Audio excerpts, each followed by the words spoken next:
Hey, Dave Lewis here, coming at you, Apologize from the Attic, and we are going to continue our study of Romans. Now, for those of you who are regular listeners, this does not mean I have discontinued or not completed the 4 views of salvation. There's a couple of you, it's funny, you get on there and quote scripture at me. If I don't finish the series, then I've committed the unpardonable sin, etc., which it's cool. But no, we're not doing that. But I've been meditating on Romans 5 lately, and that's where we are. We're at Romans 5. So let's jump right into here without further ado. Romans chapter 5. And here we are. So Romans 5:12. We did Romans 5, 1 through 11 last episode. If you missed it, so go ahead and go back and check that out if you'd like to. But we're going to do Romans 5:12. Now, Romans 5:12 to 21 is a hugely important text. It really sets the foundation for many biblical doctrines surrounding the person and work of Christ in many different directions. So this is probably going to be a multi-part to get through this. So we'll see how far we get as looking at what is the implications of Romans 5:12 and just start there, okay? So, context. Paul does use diatuta. If you're watching, there it is. That's therefore. So, when Paul has that, you need to see what's before it. And the context here is the last thing Paul said was not only this, but we also rejoice in God through our Lord Jesus Christ, through whom we have now received this reconciliation. So remember, reconciliation, the idea that there's two parties at war. So that could be where the therefore comes from, because Paul's signaling back. He wants us to connect back with what he was doing before. Let me adjust something real quick. So the Apologetics from the Attic website is there displayed if any of you are watching. Okay, now. So if we're talking about reconciliation and we're talking about how there is war still going on between, there's a war that needs to be overcome by the work of Christ. There's two warring parties, right? In this case, it's God and humanity. Well, let's see. I think Paul is now going to the next step and saying, okay, here's why this reconciliation has to happen. And he talks about the two humanity. So now Paul's he's going to jump way out and go to a bird's eye view thing. And he's going to talk about Adam and Christ. So let's just carefully walk through this text. Okay.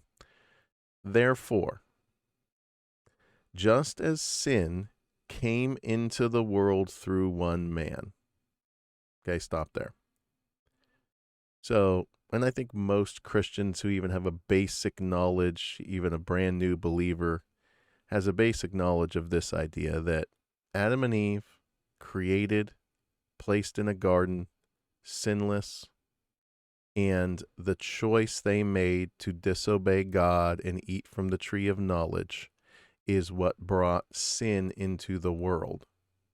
Okay? Now, what's the big debate? In what sense did sin come into the world? So what do you mean sin came into the world? Where did it come from? Where did it go? Where is it now? Now, these are these issues that Paul's taking up and have been very controversial in the church since Augustine and Pelagius. Just as sin came into the world through one man, so we're focusing on the one man and through one man. So Adam is the instrument by which sin came into the world. And now, and I should be charting this, but I didn't move my one screen down that I can write on that's touch sensitive and everything. But just imagine in your mind, you have Adam and you have sin coming through him. So sin, this is important, is an entity outside of Adam, and even in a sense outside of the planet. And it's in the person of the serpent, right? We have evil and sin and rebellion to God personified. And that evil, rebellion, and sin personified enters the world through Adam's sin, through Adam's decision, right? But then, look at the next phrase, and death through sin.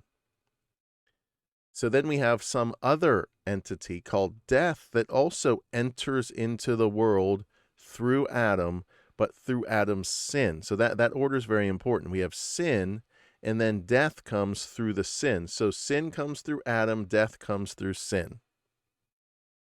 So far, so good? We all know the story, right?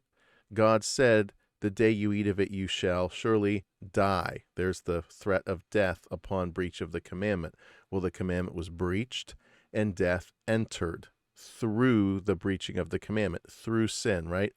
And then here's the controversial, highly debated phrase. And so death spread to all men because all sinned. That's English Standard Version. So first part of the phrase isn't as controversial. And so death spread to all men. Okay, so the Adam and Eve were not the only ones who experienced death. And I've heard it said many times, and it's true.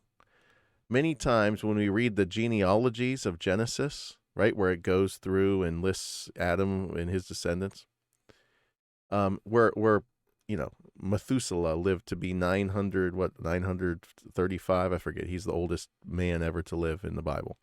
And we're blown away by the age of people, 700, 800. But what the Bible really wants us to see is the last little clause at the end of each genealogy. And he died. And he died. And he died. They're all experiencing this death. Now, so in mainstream Christianity, Roman Catholic, Eastern Orthodox, to my knowledge, and all mainstream Protestants, Adam and Eve were immortal before they ate from the tree of knowledge. In other words, they would not have experienced death if they had not eaten from the tree. But Pelagius, and if you don't know what that is, go back and find the episode entitled Four Views of Salvation, and we go over it there. Pelagius actually taught that Adam and Eve would have died even if they didn't eat from the tree of knowledge. Why do they hold to that? Because agreeing that death spreads to all because of Adam's sin undercuts their view that Adam's sin had no effect on his descendants. Because the minute you acknowledge, well, no, Adam and Eve would not have died, but they died because they ate from the tree, therefore that's why their descendants die, that would be to undermine the system that they want to promote, which is namely that Adam and Eve would not have died. Okay? But let's set that aside. Most would affirm that the reason why people die after Adam and Eve is because of Adam and Eve's sin is why they die. Now, we'll see in a minute where this goes. Now, the last phrase. Now, in the Greek, so I can highlight it. I think you can see the highlight. This is the very end. Ho pontes hamarton. Pontes. It's an epsilon. F-E-P-H.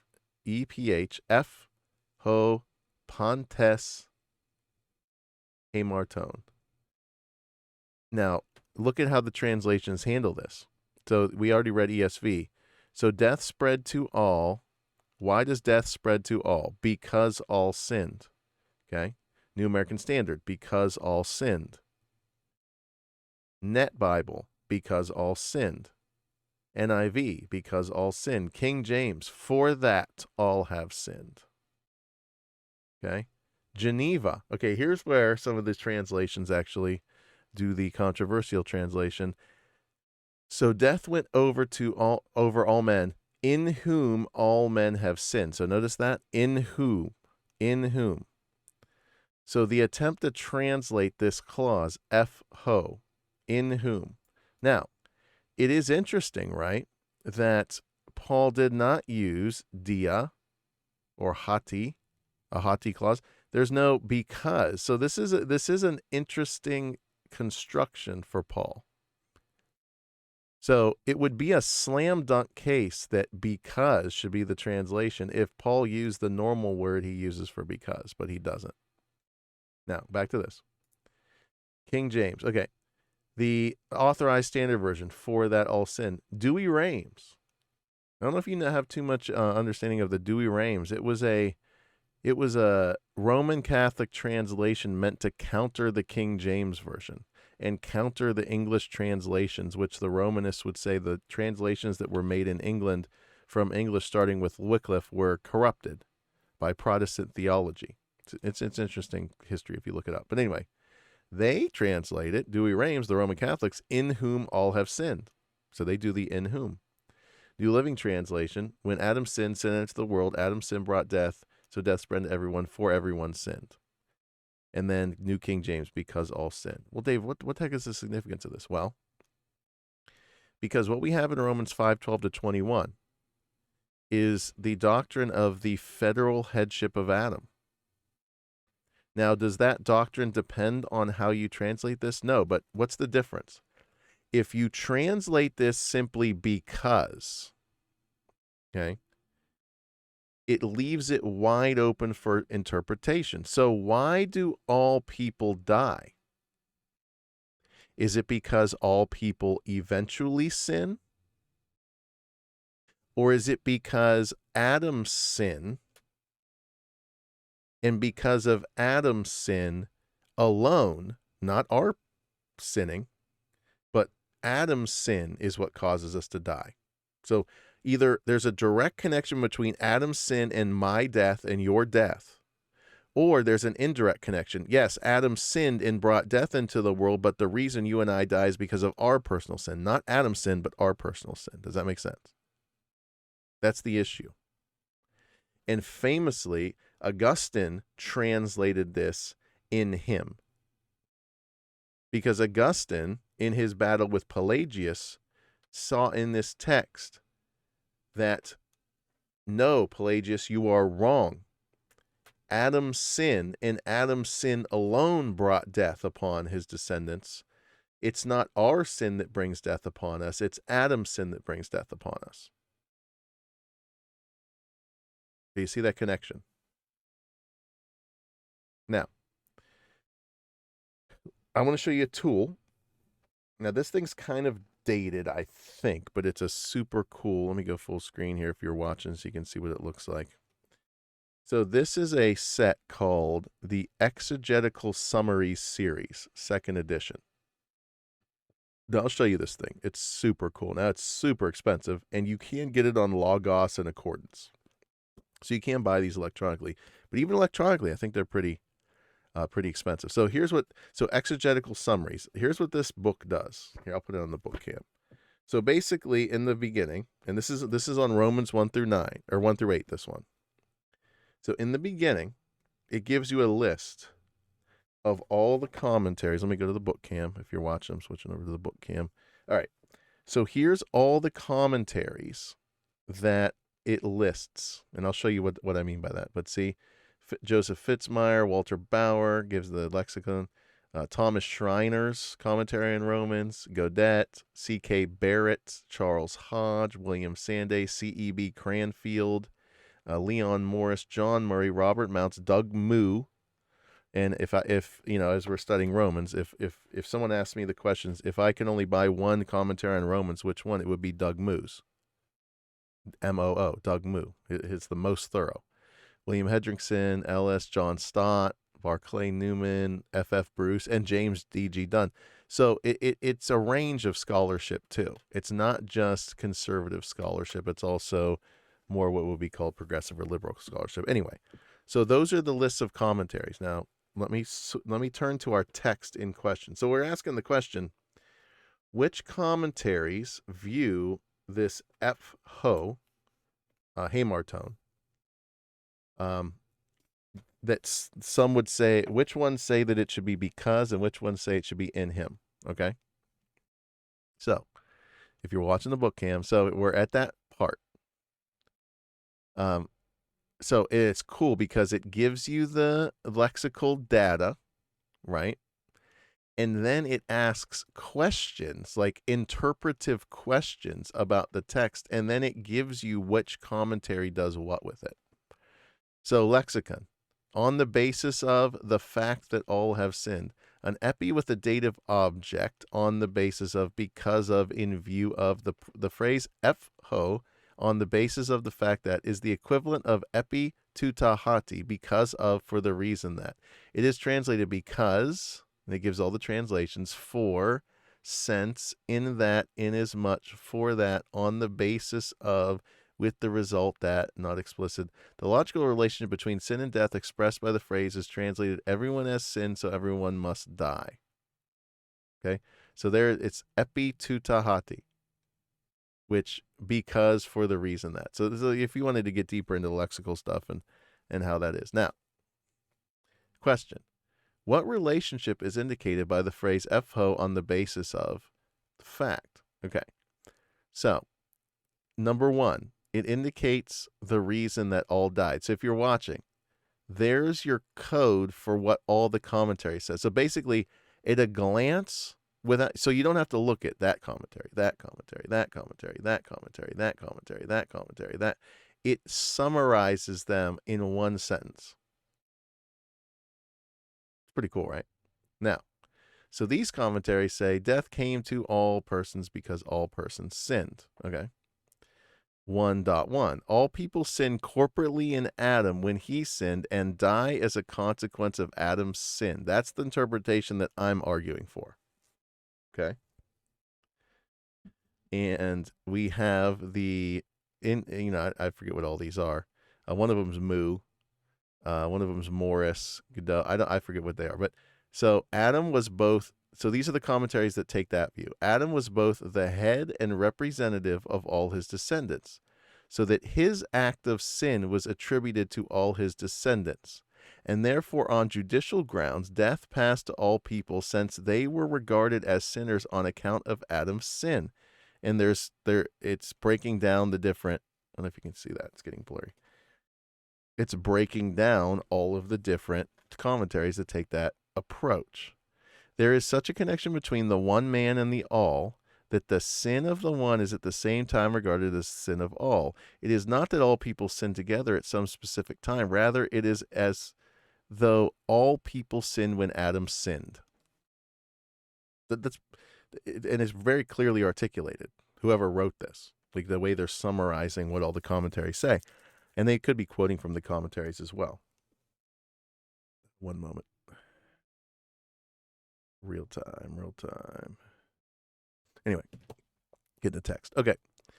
What's the other, but do all the commentaries take it that way? No. This is probably the most common view. So I'm acknowledging that nowadays my view is not common, not the one commonly taken.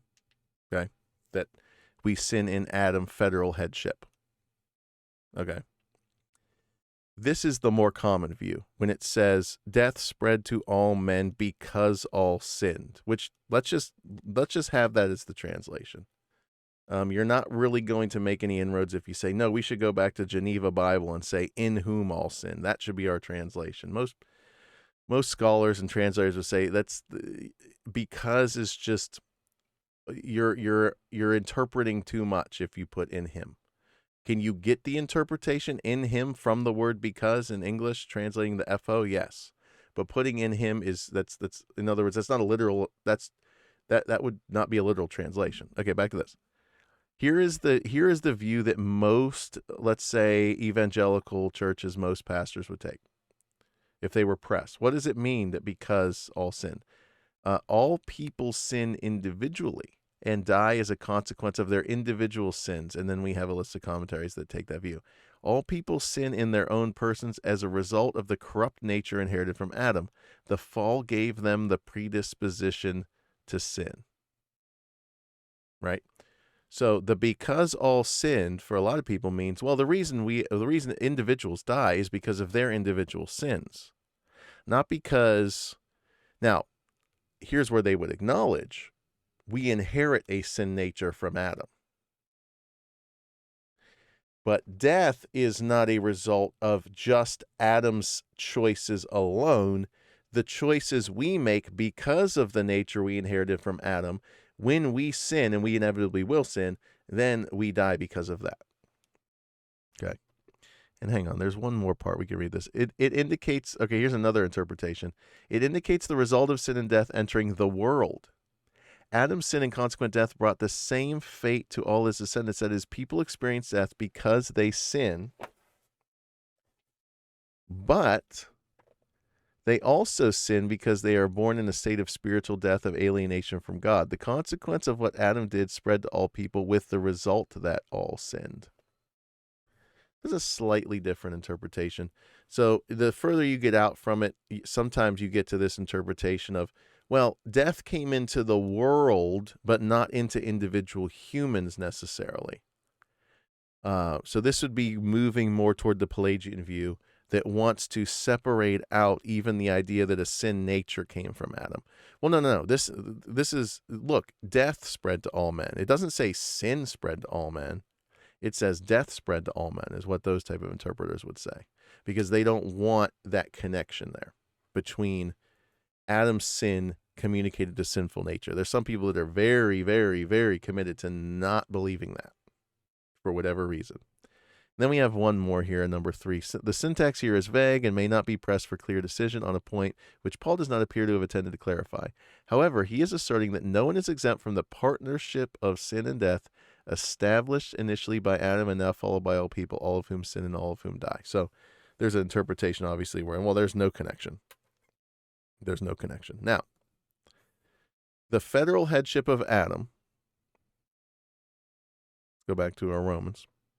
So the federal headship of Adam, is that doctrine dependent on the interpretation of F-ho?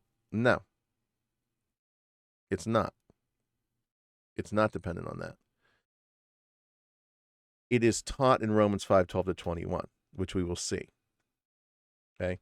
And when I say federal headship of Adam, let me define it. Adam, as the head of humanity, was created by God in such a way that he was placed under a covenant, and his decision would either merit eternal life or merit eternal death for all who were in him by birth, by natural birth. So if Adam acted as our representative in the garden, and his choice determined our fate, whether we would be born in a state of sin and death and under the wrath of God. That's important about federal headship. We are born under God's wrath because of our union with Adam and his sin. We don't come under God's wrath when we personally sin and we're born innocent and not under God's wrath. We're actually born guilty. So the doctrine of original sin many times breaks down into 2 components. So, and when I'm assuming some people listening to this have no idea about anything. Original sin, that the term original, right, is going back to Adam and Eve. That's the original, like the OG, the original gangster, the original, the first, okay? I mean, first sin probably would be better. Original could mean a lot. But it's the doctrine of original sin says, okay, Adam and Eve committed that first sin, that original sin. How did that affect his descendants? What impact did it have on them? And in classical teachings of the original sin, there's 2 matters. There's guilt and corruption. Did it bring guilt upon the human race as a whole, or corruption? So everyone born now who is a descendant of Adam, physically, biologically, is born guilty and corrupted. Now, we talked about the second one, corrupted, is pretty much accepted mainstream, Eastern Orthodox, Roman Catholic, and Protestant.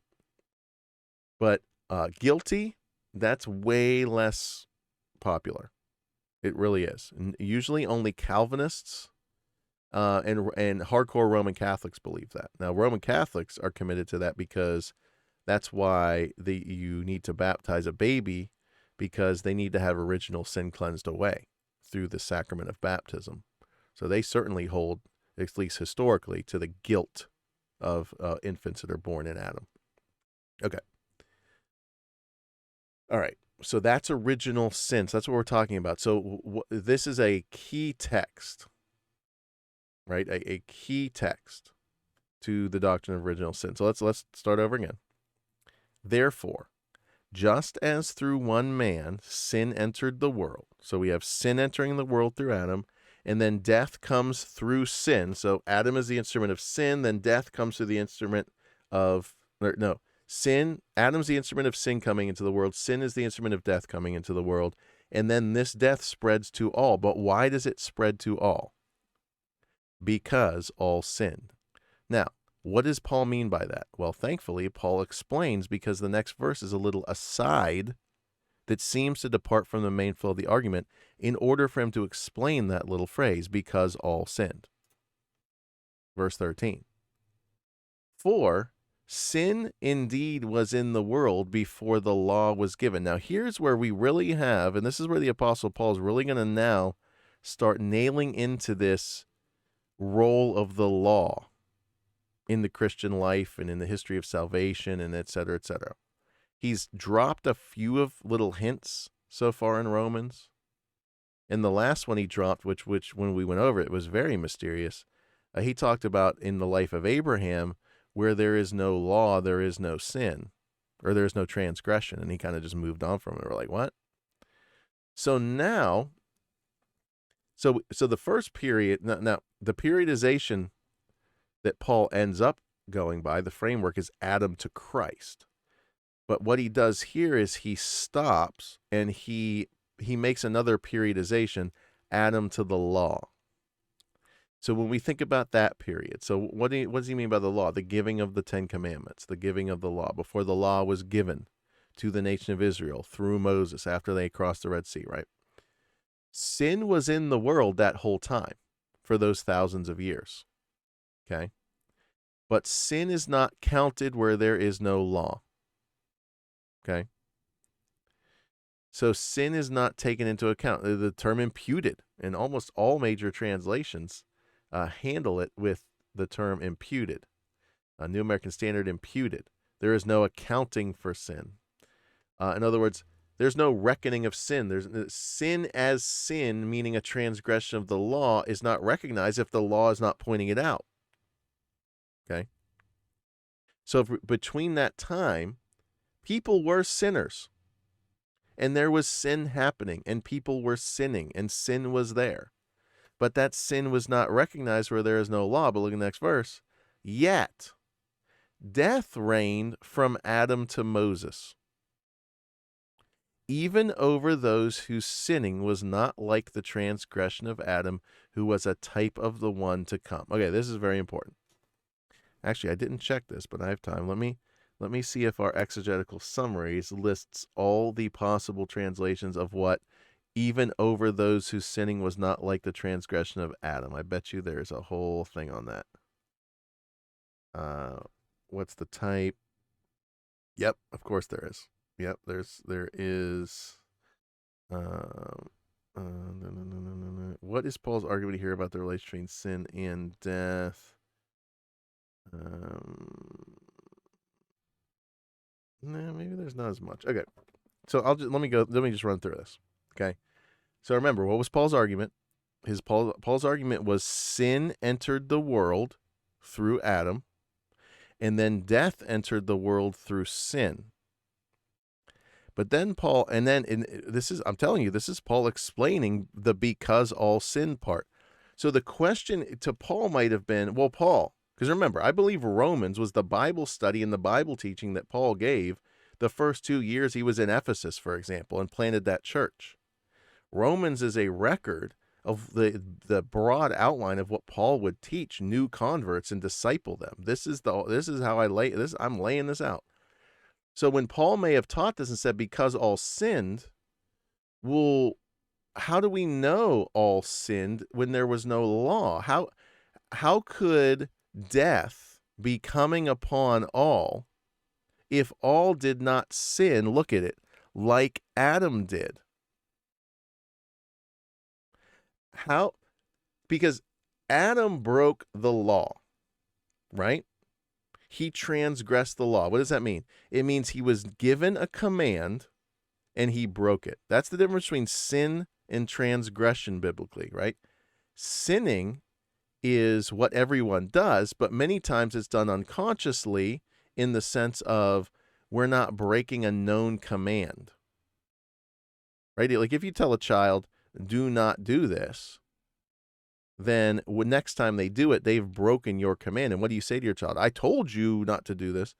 But if they do something that you haven't told them not to do, they could be still doing something wrong, but it's not a transgression, right? Because it's not a known command that you gave them.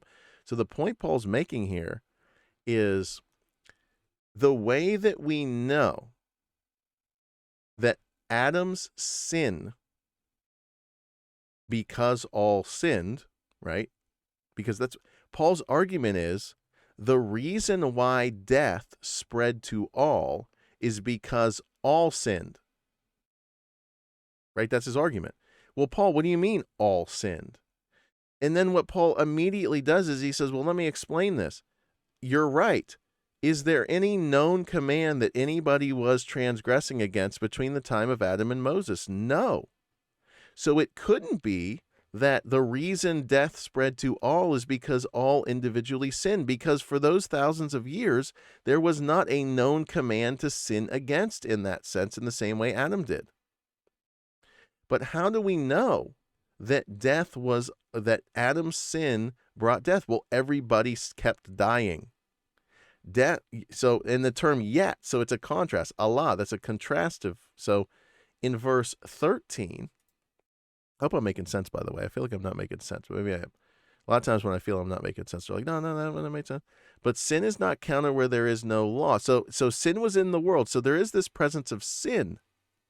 But Paul's answering the question. If you're saying because all sin, that's why death spread to all. Wait a minute.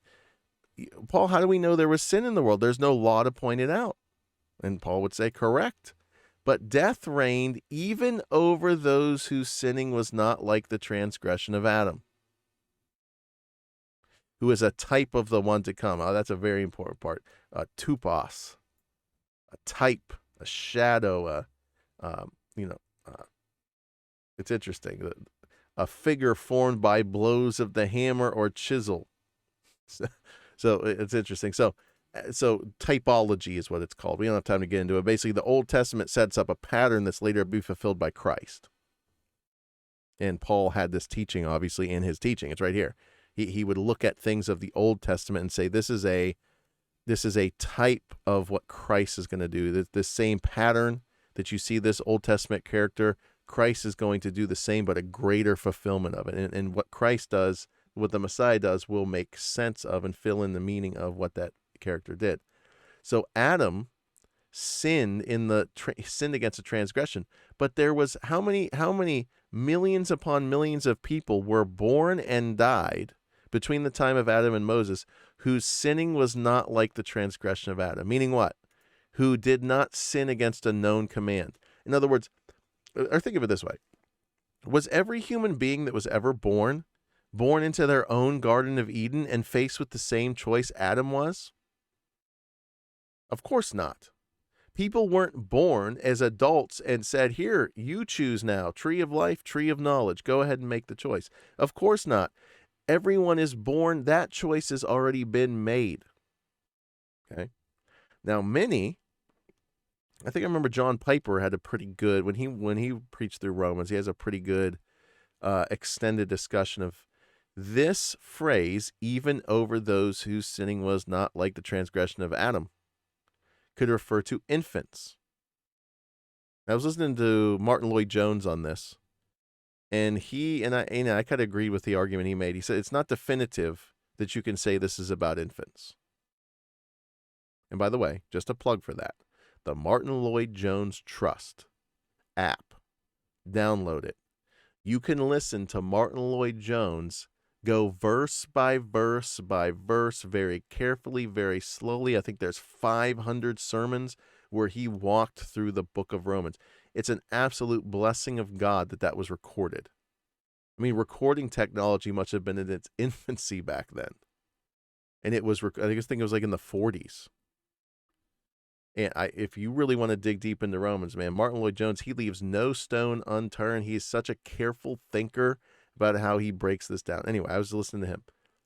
But the idea that the infant is the perfect example of the federal headship of Adam, as I'm saying it. How? Well, when an infant is born, an infant is subject to death. One of the most heartbreaking things that anyone will experience in this life is the death of an infant, either in the womb or very soon after they leave the womb. The joy of we have a baby and there's some medical complication, the baby ends up dying. Okay. question has to be asked. Why would a baby experience the wages of sin if they have not committed a personal sin? Right? Paul's arguing here that sin came into the world first, and then death comes in its wake. So death is the consequence of sin, or as he says later in Romans 6, the wages of sin is death. Death is the result of sin, right? That was Paul's argument in 5:12. Sin came in, then death spread to all because all sinned. And now this is the aside where Paul's explaining the because all sinned. Now, I do think the proper translation wouldn't be in him all sinned. It should be because, but the correct interpretation is in him all sinned. And it's not just this verse that teaches that. But so there's death occurring. Death is the wages of sin. So why is it that an infant would experience the wages of sin if they have not personally sinned? Answer from this text. It's because they are in Adam. Because all sinned means because Adam sinned, because all sinned in Adam. Because of Adam's sin, we are born in a state where we are under the guilt of sin, namely the consequence of sin. And the reason why death spread to all is because all are born united to Adam, in Adam, federally united to Adam. What he did with his sin impacted all those who are in him. Well, Dave, why is this so important? Well, because as we keep going through Romans 5, you will see if you do not hold this, it shatters Paul's entire teaching of Romans 5:15 and following. And the point he's making of the Adam and Christ comparison is destroyed. Okay? We're at 37 minutes. So I was thinking about how I wanted to do this. So here's what I want to do. Because I don't want to slack on the exegesis part, okay? So we don't have enough time to properly exegete the rest of the text. So what I want to do is I just want to read the text, and then we're going to look at the confessional document on this teaching of the federal headship of Adam, and then we'll be done for the day. Okay. Verse 15. But the free gift is not like the trespass. So here's the contrast. Now, and Martin Lloyd-Jones made this point, and it's a very important point. Many times we Calvinists who are into total depravity and stuff, we forget that Romans 5:15 and following is actually about how much greater the work of Christ is than Adam's sin. And sometimes we just want to find the doctrine of total depravity and sin in this text. But Paul's point isn't that. It's a sub-point. It's a point that is necessary to make his main point. However, the main point is how much greater Christ's work is than Adam's. But anyway. But the free gift is not like the trespass. For if many died through the one man's trespass, much more have the grace of God and the free gift by the grace of that one man, Jesus Christ, abounded to many. And the free gift is not like the result of one man's sin. For the judgment following one trespass brought condemnation, but the free gift following many trespasses brought justification. For if because of one man's trespass death reigned through the one man, much more will those who receive the abundance of grace and the free gift of righteousness reign in life through that one man, Jesus Christ. Therefore, as one trespass led to condemnation for all men, so one act of righteousness leads to justification and life for all men. For as by one man's disobedience the many were made sinners, so by one man's obedience the many will be made righteous. Okay, now we'll stop at verse 20 because verse 20 is a whole other thing that we need to just focus in on. But you see the contrast if you listen carefully. Adam, Christ. Go back and read it yourself. Adam, Christ. Adam, Christ. Adam brought this, Christ brings this. Adam brought this, Christ brings this. Okay? And as I'll show next time, those verses we just read is what fills in the because all sinned, and it shows that what it means is all sinned in Adam. Because Adam brought death, and he brought judgment, and he brought condemnation to all who are in him, all who are united to him. All right, now, we're going to do Westminster Confession with the rest of our time, for those of you who aren't familiar with the confessional tradition, and we're going to look at how did the Westminster Divines articulate the federal headship of Adam, and we'll close with that. I think that's worth reading into our hearing here. Let's see, where is it? I had it. I knew I should have bookmarked it. Give me a second here. I apologize. Here we go. So this is, let me go to the book cam. All right. And by the way, let me show, this is a really nice edition of the Creeds and Confessions. Now, I rebound it, so you're not going to get it like this unless you get it off of me. Shameless plug, newkenbiblerebinding.com. But anyway, the edition, though, the hardback edition you can get, and I saw actually Ligonier put out a new one that has a couple more confessions, so it kind of made this one irrelevant because Ligonier has a better one now. But anyway, this is Creeds, Confessions, and Catechisms, a reader's edition edited by Chad Van Dixhorn, put out by Crossway. It's an excellent all-in-one, all the Reformed confessions, even has 1689 London Baptist. It even has the Augsburg Confession, which is interesting. Synod of Dort, Westminster. It's got the 3 forms of unity. It even has the 39 articles of the Anglicans. But anyway, okay. So we are on Westminster Confession.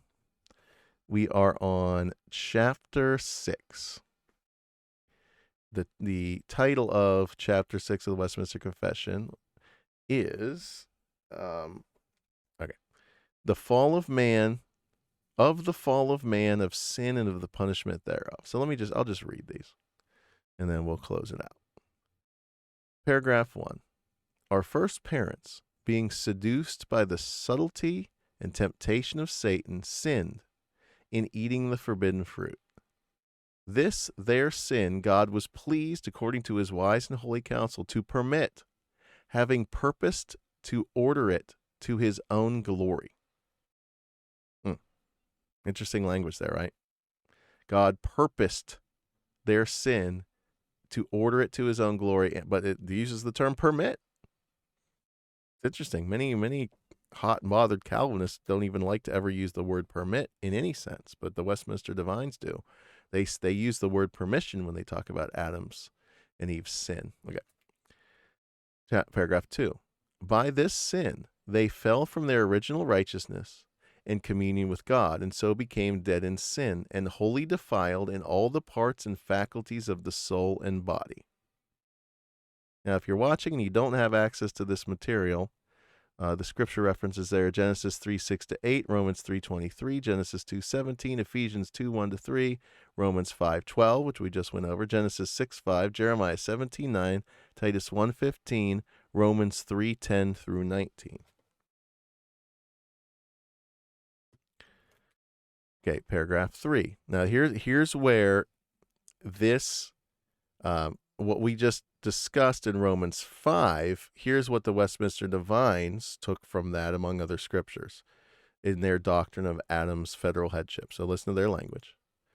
They, right, Adam and Eve, being the root of all mankind, the guilt of this sin was imputed, and the same death in sin and corrupted nature conveyed to all their posterity, descending from them by ordinary generation.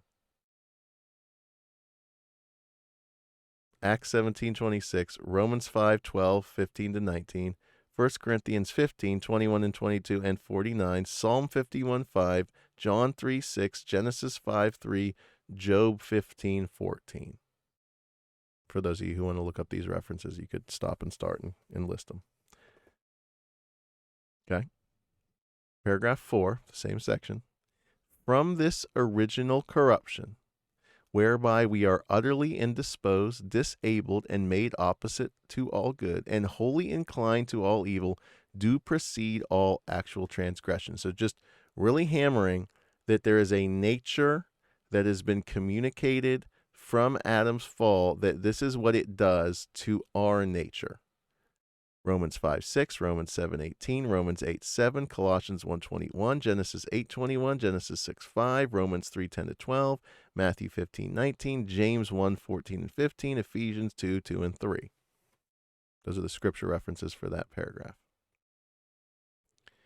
This corruption of nature during this life doth remain in those that are regenerated. And that's a quote from the 39 articles. So this infection of nature doth remain, yea, in them that are regenerated. I just know that from my days in Anglicanism. So this corruption of nature is not obliterated by regeneration. It remains in the regenerate. And although it be through Christ pardoned and mortified, yet both itself and all the motions thereof are truly and properly sin. And we don't have time to get into this. This is coming against the Roman Catholic concept that concupiscence is not properly sin. So, and we want to just you can look that up. Final paragraph here. Let me give the scripture references. Proverbs 29, Ecclesiastes 7:20, Romans 7:14, 17, and 18, 21 to 25, 1 John 1, 8 and 10, Romans 7, 7 and 8, 25, and Galatians 5:17. Okay. So here's the final. Here's the language of the Westminster Divines on how Adam is the federal head.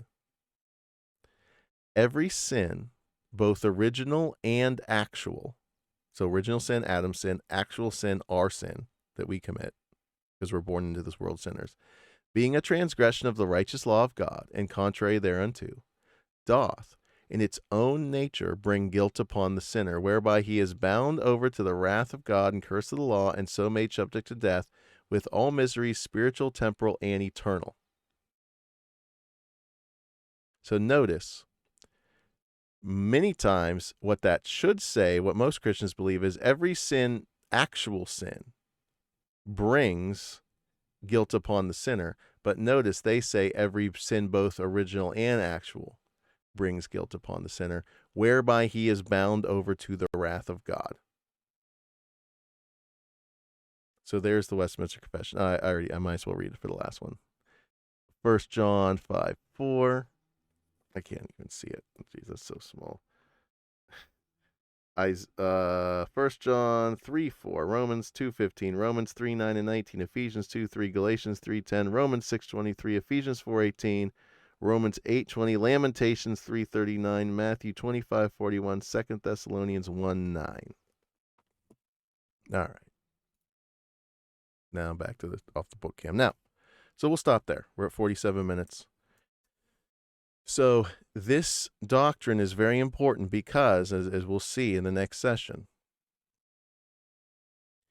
if, this is how I've heard it said, and it's totally true, if you would object to the idea that Adam's original sin, the choice Adam made on his own when you weren't even yet in existence, brings guilt upon you, that you're born in a state where, because you die, that is evidence that you are suffering the wages of sin for something you didn't do.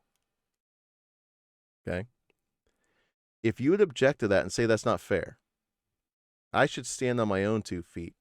This Christian theology is garbage, or just I don't agree with that interpretation. It shouldn't be that because Adam sinned, I suffer the consequences of Adam's sin. It should be that I suffer the consequences of my own sin. That doesn't seem fair. That doesn't seem right. This whole federal headship of Adam thing, I don't like it. To be consistent, then you would also have to say that it's not fair that Christ's obedience, something he did, he obeyed God when you weren't around yet. He obeyed God, that you deserve the fruit of his obedience. So, in other words, that shouldn't be fair either. If it's not fair that you're getting the fruit of Adam's sin, even though you had nothing to do with Adam's sin, then it shouldn't be fair that you're getting the fruit of Christ's obedience, even though you had nothing to do with Christ's obedience. Does that make sense? So that's why this is an important topic, and it does speak to the doctrine of justification in a very important way. That the justification and life that Christ brings to all those who are in him, which is greater than the guilt brought upon those who are in Adam, that Adam brings to them because of their union with Adam. And we have to talk about, how is one brought into union with Adam, and how is one brought into union with Christ? Well, we're brought into union with Adam because of our birth, our natural birth. We're brought into union with Christ. How? Because of the second birth. That's it. All right. So we got a lot of new episodes out there if you want to check it out. I had Steve Vinay on the program. Yesterday we recorded, and I put it on the podcast. It's on the YouTube Live tab. We talked about James chapter 2, so check that out. And I'm going on a live stream tonight, I think, with Jeremiah Nordier. We're gonna look at James White's debate that he just did, and I also am gonna keep working forward on my 4 Views of Salvation course. I got some of that, and I got a bunch of other stuff too. And I released the thing about Craig Carter's definition of biblicism. I gave a critique of that. So praise the Lord. I've been putting out a lot of good episodes lately, or I'm not going to call them good. They might be bad. You can tell me if they're good or not. But I've been putting a lot of content out there, which I've been meaning to do for a while. And I'm thankful I'm able to do so in God's providence. So thank you for tuning in to Apologetics from the Attic. Like, share, subscribe, let your friends know about it. And thank you, and God bless.